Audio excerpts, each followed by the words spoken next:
Hola a todos, bienvenidos de nuevo a este canal de Arquitectura para Todos. Soy Raúl Vela, el arquitecto de Ayamonte que os habla esta vez de la gráfica del coronavirus. Hace un mes aproximadamente hicimos unas previsiones hasta el 26 de abril y vamos a ver qué tal las llevamos. Para analizar la evolución de la epidemia en Huelva nos vamos a ayudar de esta gráfica elaborada por Juanjo García. Os recomiendo que sigáis sus estadísticas cada día, muy formales y muy rigurosas. Hace un mes habíamos pronosticado que las 2 semanas de confinamiento inicial iban a ser insuficientes, que nos íbamos a encontrar más o menos por aquí, que aproximadamente a final de mes íbamos a estar por el pico, que cuando llegara el fin de semana del 11 de abril, que nos iban a prorrogar, íbamos a estar por esta mitad de descenso y que ya cuando llegáramos al fin de semana del 25 de abril, pues podríamos tener unos valores residuales que de alguna manera permitieran relajar las medidas y volver a una cierta normalidad. Pues como vemos en la gráfica de Huelva, que aquí nos estamos fijando por los datos de hospitalización, que desde mi punto de vista son los datos más fiables para poder hacer pronósticos, ahora después explicaré un poco por qué, pues la gráfica se ha comportado perfectamente, según lo previsto. Aquí, previsiblemente, en las próximas semanas se confirmará que estamos en valores muy residuales. De hecho, ya llevamos 3 días consecutivos con 0 casos de hospitalizaciones. Si esta tendencia se dilata en el tiempo, estamos cerca de que el virus quede prácticamente extinguido en nuestra provincia. Bien, me gustaría hacer una reflexión una vez que llegamos al punto de los valores residuales. Mucha gente se está quejando de que había que hacer test masivos en esta fase de la epidemia, lo cual a mí me parece un absurdo. Un absurdo porque no sirve para nada, voy a explicar por qué. Me voy a basar en una historia que le conté a mi mujer cuando nos íbamos a casar. Nosotros nos casamos de tarde. Resulta que compartíamos una cena por cuestiones de nuestras ideas, que no somos bebedores y no nos gusta que la gente se emborrache, no hicimos barra libre. Y entonces teníamos el tiempo de la cena para saludar a nuestros amigos y familiares que habían venido. Y le decía, Elena, vamos a tener unos 250 invitados. Si le dedicamos un minuto a cada uno, son 250 minutos. Es decir, más de 4 horas saludando. Por tanto, nosotros no vamos a poder cenar. Llegaremos, nos meteremos algo en el cuerpo durante el aperitivo y estaremos todo el tiempo saludando a la gente. Que la gente ha hecho muchos kilómetros para venir para estar con nosotros. Le tenemos que dedicar un tiempito. Bien. Que nos dicen, hay que hacer test masivos para que la población pueda salir. Pues no sabe lo que está diciendo. Vamos a hacer una cuenta rápida. El gobierno está haciendo como 20.000 test al día. 20.000 test al día significa que en 5 días ha hecho 100.000 y en 50 días ha hecho un millón. Un millón. Para llegar a los 50 millones que tenemos en España, pues necesitaría un montón más. Es decir, que no tiene vida para hacernos test a todo el mundo. Suponiendo que multiplicara el ritmo de test y hiciera 100.000 al día, 100.000 al día en 10 días, un millón, en 500 días necesitaría para hacernos test a todo el mundo un año y medio. Un año y medio. Que no es tiempo de análisis para la epidemia. Vamos a suponer que por una infraestructura especial que no tenemos, se hiciera 1 millón de test al día, que es inviable totalmente. Pues necesitaríamos 50 días para hacer test. Pues si yo me hago un test hoy y dentro de 5 o 10 días ya no me lo tengo que hacer, porque si me da negativo, a lo mejor dentro de 10 días me da positivo. Entonces, hacer test masivos sin ton ni son no tiene sentido. El sentido lo tiene hacerlo de forma estratégica. Es decir, lo tenía al principio de la epidemia, aquí, y lo tiene ahora. ¿Por qué? Porque cuando se detecta un caso puntual, no que se haya expandido ahí de cualquier manera, ese caso puntual sí creo que hay que hacerle una investigación fuerte. Todos los familiares, toda la gente que ha compartido lugares de trabajo, lugares de desplazamiento, incluso espacios de compra, cualquier sitio donde haya pasado un recién diagnosticado, se debería hacer una investigación para poner en cuarentena o en preaviso a toda la gente que haya podido compartir espacio. Entonces, a esa gente sí se le puede hacer test. Por si alguno más da positivo, pues, aunque sea sintomático, poderlo poner en cuarentena. Pero sin ton ni son a esta fase de la epidemia, primero, que es inviable, y segundo, no tiene sentido, porque el que da negativo hoy, dentro de unos días puede quedar positivo. Entonces se trata de hacerlo de forma estratégica. Y ahora ya, en lugares como Huelva, sí tiene sentido poder hacer un estudio de caso para los pocos diagnosticados que vamos teniendo últimamente.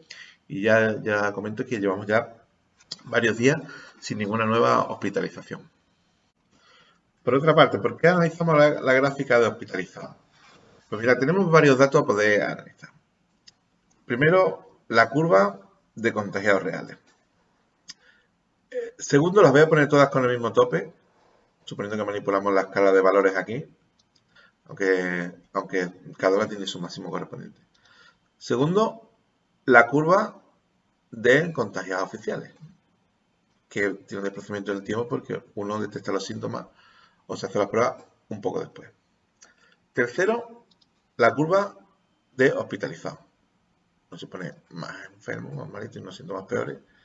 Si nos damos cuenta, las curvas van teniendo un comportamiento similar, pero con un retraso temporal.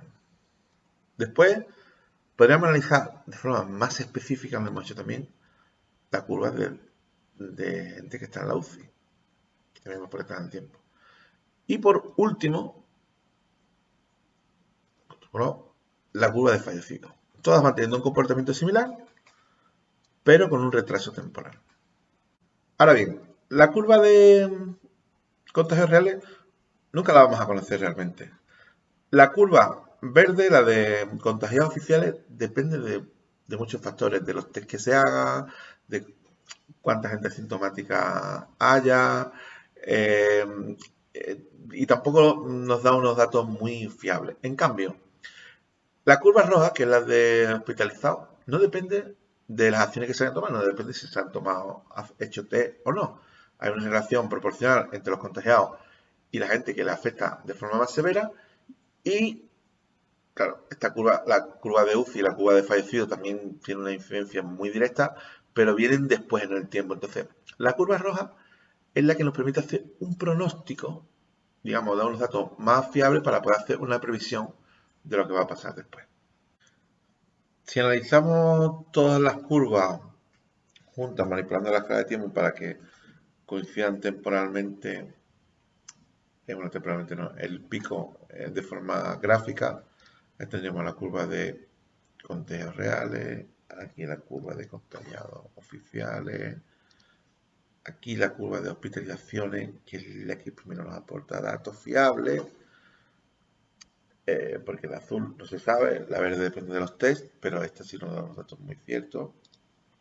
También nos da unos datos muy ciertos, la curva de los datos UCI.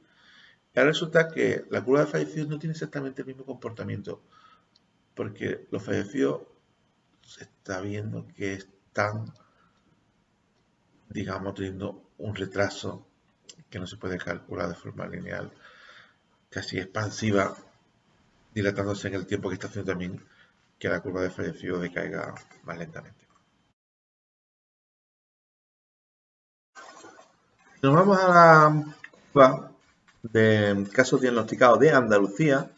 Vemos que también está teniendo un buen comportamiento según lo previsto, que tenemos previsto de que el pico lo vamos a tener por el final del mes de marzo y que cuando llegáramos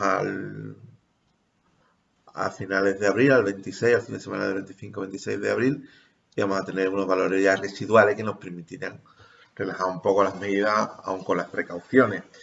Y podemos decir que vamos en la línea.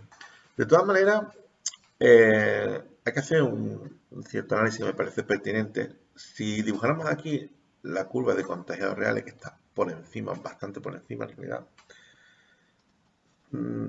detectamos que en las últimas 2 semanas se ha aumentado el número de casos y significa que nos estamos saliendo un poquito de la tendencia. ¿Eso significa que es malo porque aumenta el número de casos? No, eso significa simplemente que esta curva roja se está corrigiendo un poco para parecerse más a la curva de contagiados reales, porque la curva de contagiados oficiales depende del número de test que se hagan. Entonces, si ahora en esta fase hacemos más test, pues los casos aumentarán. Y es bueno que se aumenten para tomar medidas, pero no es un mal síntoma en realidad. Si lo analizamos en esta gráfica de Emilio Romero, que representa lo mismo que la gráfica anterior, los casos diagnosticados en Andalucía, pues vemos la misma tendencia de la curva. Vamos a llegar a esta fase final con unos valores residuales en comparación a todo el comportamiento del último mes. En mi opinión, a partir de ahora hay que tomar dos iniciativas que son hacer test masivos no, no a discreción, sino en el entorno de los nuevos contagiados para intentar cerrar el círculo. Y segundo, intervenir por territorio. Es decir, cerrar los pueblos o las provincias o las comarcas que estén sanas y clausurar también las zonas que estén peor. Solamente haya de procedimientos motivados, justificados, transportistas o gente que se mueve porque no le queda otra. Pero claro, las zonas donde estemos mejor, ¿por qué no nos vamos a poder mover? Estamos en Huelva a punto de que el virus quede extinguido, porque no entre nadie y que podamos salir a respirar y a trabajar y a vivir. Aparte de esto, hay algunas cosas. Analizando la gráfica detectamos algunas carencias en las tomas de datos que para la evolución de la tendencia general no nos afecta, pero observamos en Andalucía, por ejemplo, que de los martes a los miércoles siempre tenemos un pico creciente. Siempre, ¿eh? No hay uno que no. Lo estoy destacando aquí para que ustedes lo veáis. Se nos salta un valor de la gráfica para arriba. Reconocemos aquí un patrón donde hay un pico hacia arriba que yo creo que